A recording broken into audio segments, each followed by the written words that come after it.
жеңіп алған сақалардың барлығын осылай. Бұл деген жеңістің дыбысы ғой.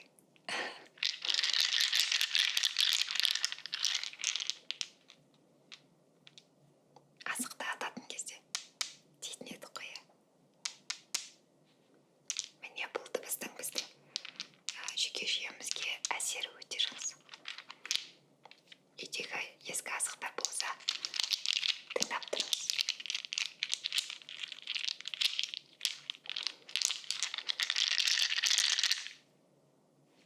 Ұнайды ма?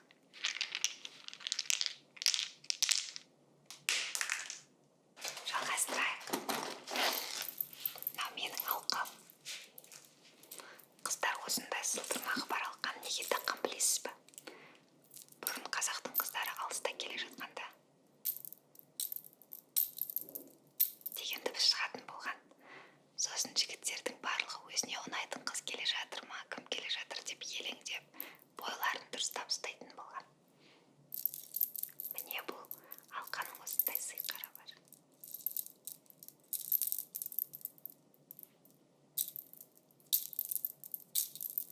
Алқаның қасиеті, қыздардың қасиеті, қадірін білдіреді. Сондықтан бұндай дыбыс біздің әрбір қазаққа ұнайды деп ойлаймын.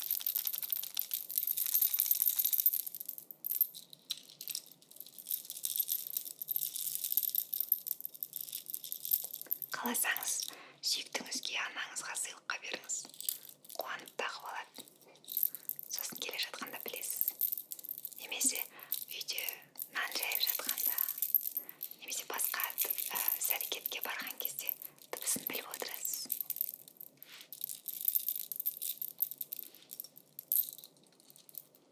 Осындай.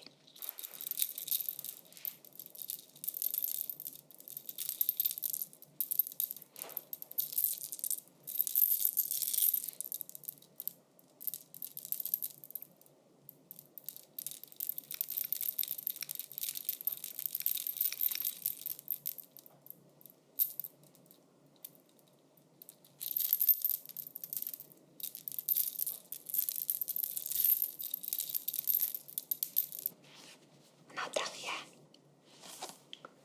Бұны біз әдетте тек қана киеміз.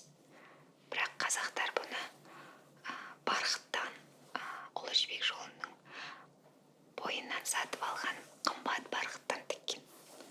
Мынандай кестемен тіккен, алтын кестемен тіккен. Барқыт төзімді мата, суықты ыстықты жібермейтін мата. Осылай сипап көрдіңіз бе өміріңізде тақияны?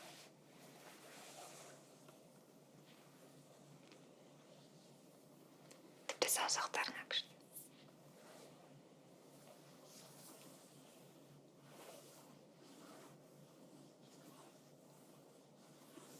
Күшті.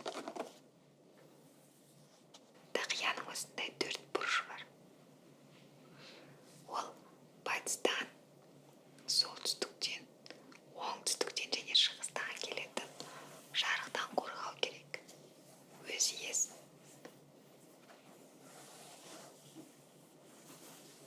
Және осындай ерекше дыбыс шығарады.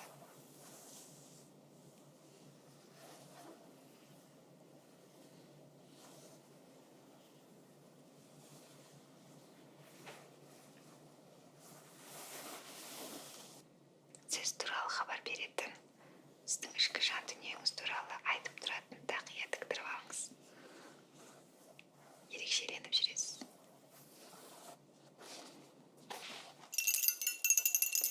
Бұның аты 5 білезік. 5 ұзаққа тағады. Күмістен жасайды. Әдемі, иә? Дыбысы да әдемі. Қазақ ежелден мекен еткен осы жазира дала, алтын, күміс сияқты металдарға, бағалы металдарға бай болған. Сондықтан біздің елімізде, біздің бабаларымызда осындай әдемі бұйымдар көп болған. Жаугершілік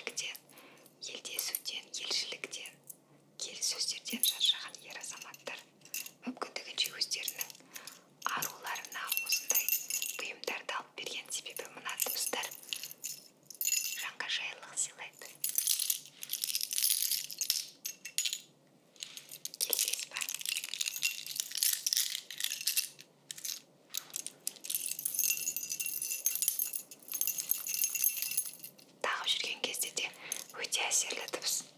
Қаланың шуылдаған көліктерінің арасынан бір сәт тынышталып, басқа дыбыстарды естуге тырысыңызшы.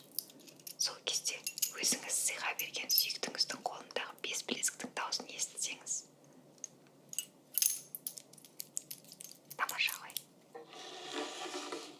Ал мына қобыз. Ұлы даланың үнін, өзен суының гүрілін, тарихты, қазақтың жанын сырын мұңын әуенмен жеткізген қасиетті аспап. Қобыздың үнін барлығымыз жақсы көреміз.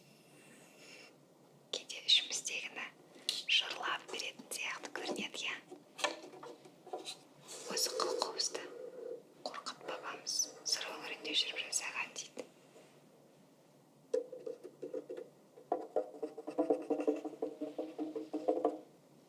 Ертегінің дыбысталып жатқан сияқты, я. Қарағайдың түбінен қайырып алған қобызым деген ән бар ғой. Естеріңізде ма?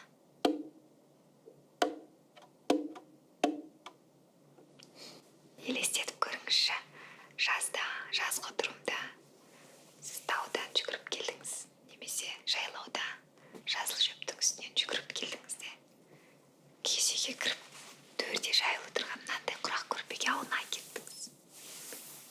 Керемет әсер, иә. Құрақ көрпені әдейі осындай әртүрлі түстен жасайды. Өйткені біздің даладан, табиғаттан, айналада көрген басқа түстерден мүлдем жаңа түстерге ену үшін әртүрлі түс біздің шығармашылығымызды оятады. Және оны сипаған кездегі әсер ол басқаша. Оны тікке біздің әжеміздің қардалы қанымен қайтадан қауышқан сияқты боласыз. Әжеңізді сағындыңыз ба?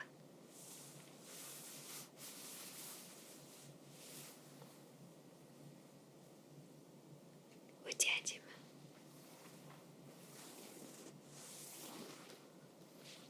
Еш нәрсені ойламай жатқанда осылай ойнауға да болады.